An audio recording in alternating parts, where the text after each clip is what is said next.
Hello everyone. We were studying the chapter Control and Coordination, class 10th, and our today's topic is endocrine system. Here in endocrine system we are going to study about the hormones. Hormones helps in chemical coordination in animals. They are special chemicals that regulate the physiological process in animals. Okay. Here they are also known as chemical messenger or chemical regulator. They are secreted by endocrine system in response to change in environment inside or outside the body, right? So they are basically produced in vertebrates only, but certain insects also produce hormones and known as pheromones. Okay, there are various characteristics of hormones. Actually, these are released by ductless glands of endocrine glands. Okay, so these are released directly into the blood, and these are produced in one organ and influence the functioning of some other organ, which are known as target organ. So they are, you can say, released from glands and function at target organ. So they trigger specific chemical and physiological process in their target cell, hence they are called chemical messenger. इस वजह से वो chemical messenger कहलाते हैं, because they trigger specific chemicals, okay, on the target cells. They are produced in very small amount, and after their work they are, you can say, soon destroyed after their action. They are hypersecretion, mean to say when they are produced in excess, or you can say hyposecretion when they are produced in less amount, so result in serious hormonal disorders. Okay, and they helps to adjust and restore homeostasis. Like you can say, the if there is excessive sugar, so they release insulin, okay, insulin into the blood, so that excessive sugar goes into the cell which is present in the blood. Chemically, hormones may be of proteins, polypeptides, amino acids, or you can say they might be steroids. So here there are various glands which are present in our body, like pituitary gland and hypothalamus. So they are present on the surface under the brain in the diencephalon. Next is thyroid gland. Thyroid gland is, you can say, present either side of trachea in the neck region, and parathyroid, it is present on thyroid gland every outer portion. They are four in number. Thymus is present in upper chest, okay, upper chest region, but here the thymus degenerates as we grow old. Next is adrenal gland. Adrenal glands are present on top of each kidney. Ovaries, they are present in lower abdominal region in females only, and testes, they are present in scrotal sacs outside the abdominal region in male only. Okay, so one by one we are going to study each hormone. So hormone and their glands and their function. So first of all, let's take pituitary gland. So pituitary gland is divided into two parts, that is anterior pituitary and exterior pituitary.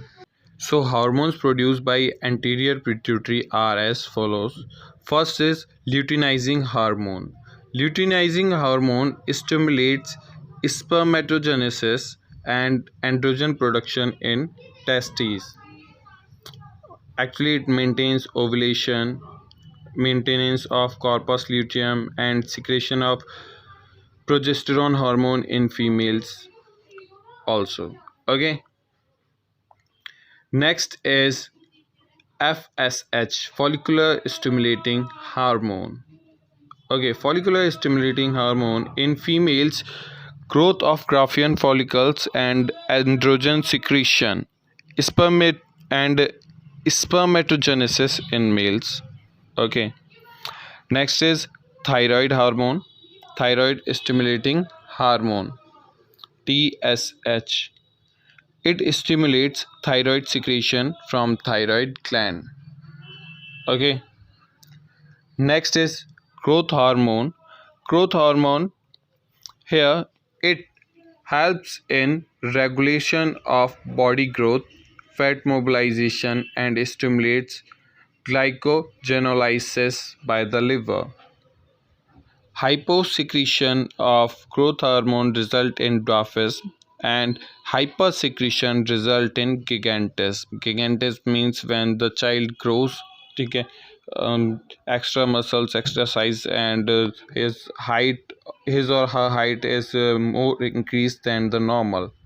And in dwarfism, it lacks that. Next is ACTH, adrenocorticotropic hormone. It stimulates secretion from adrenal cortex of adrenal gland, and its hyposecretion result in Addison's disease, and hypersecretion result in pigmentation of skin. Okay. Next is prolactin, PRL. It promotes growth and development of mammary glands. Okay, and milk production. Last but not the least is MSH, melanocyte stimulating hormone, regulates secretion of lipotrophia and increases darkness of skin, mean to say pigmentation of skin. Okay, now coming towards posterior pituitary gland. So if we are talking about posterior pituitary gland, so it is present at the back side of anterior pituitary. It releases two hormone, vasopressin, that is antidiuretic hormone, and oxytocin. So what is the function of vasopressin? It regulates, you can say, water and electrolyte balance, and contraction of blood vessels. Contraction and relaxation of blood vessels is regulated by vasopressin, and its undersecretion or hyposecretion result in diabetes insipidus, which is non-insulin dependent diabetes, and its hypersecretion results in elevation of arterial blood pressure. So blood pressure is increases if it is, you can say, secrete in more amount. Next is oxytocin. Oxytocin helps in contraction and relaxation of uterine muscles during the childbirth. So it is also known as birth hormone. Okay. Now our next gland is hypothalamus. So what is hypothalamus? It is a portion of brain that contains a number of small nuclei with a variety of function, and it is, you can say, control center of all autonomic regulatory activity of the body. Here if we are talking about its function, so it regulates the functions, you can say, of hormones from the pituitary gland. The most important function of hypothalamus is to link nervous system to endocrine system via pituitary gland. Actually it synthesizes and secrete neurohormones, which are often called hypothalamic releasing hormones, and these in turn stimulate or inhibit the secretion of pituitary gland hormones. Okay,